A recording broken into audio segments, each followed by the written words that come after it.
Chapter 15. Susan Finney loved her garden. Each clear morning, before her children woke, she would pour herself a cup of coffee, go outside, and walk slowly around her well tended yard, checking on the progress of all the flowers she had lovingly planted. In the 3 years they had lived in this, their second and much bigger house. She had managed to plant hundreds of seedlings and blobs selected so that from late winter through autumn, a large number of plants bloomed gladly.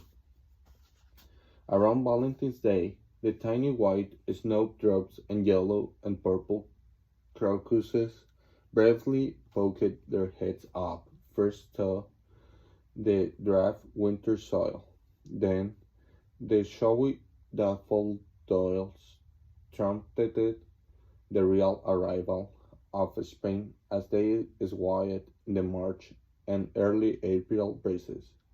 Bright red tulips planted where they would get warm sun, and blue phlox planted in the shady spots weren't far behind. Susan's spring garden too quickly transformed into beds of happy oriental poppies in May and bushes of pink and white peonies in June.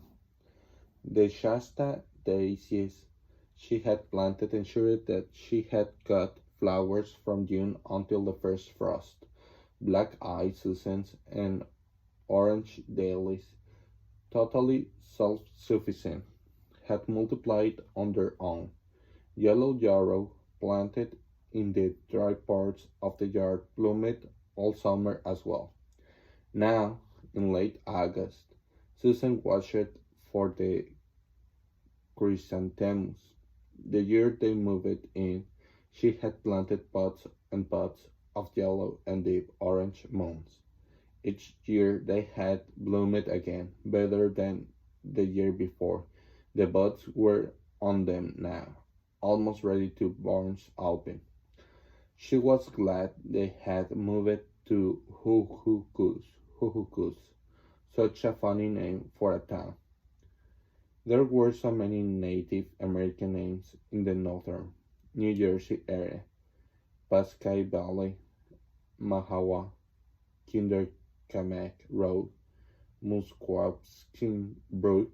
The areas originally inhabited were long gone, but their legacy remained. Susan was cutting some of her beloved flowers to bring into the house when James popped his sleepy-eyed 5 years old head out from the side door that led from the kitchen to the garden. "Hi, sweetheart. Did you have a good sleep?" Her heart burst at the sight of her firstborn. He was such a dear little boy in the thought that he would be starting kindergarten soon astounded her.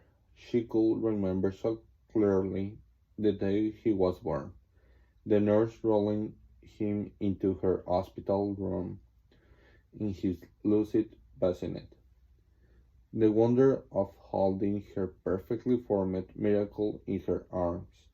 The time had gone by so quickly.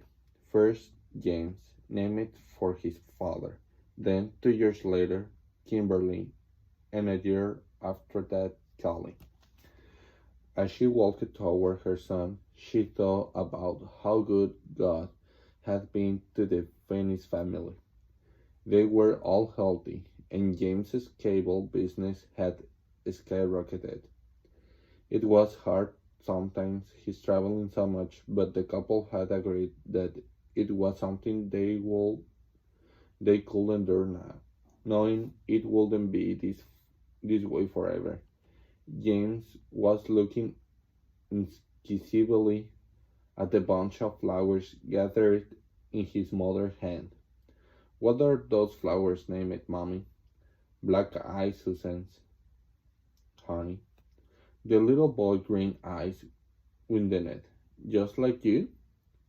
Susan laughed with delight at the observation. You are right, James, but my eyes are really just a very deep brown, and mine are green, he stated solemnly. Mm, and so are Callis. Right. And what about Kimberly? What color are her eyes? Blue, he declared proudly. Susan got a kick out of the fact that no one of her children had inherited her dark eyes.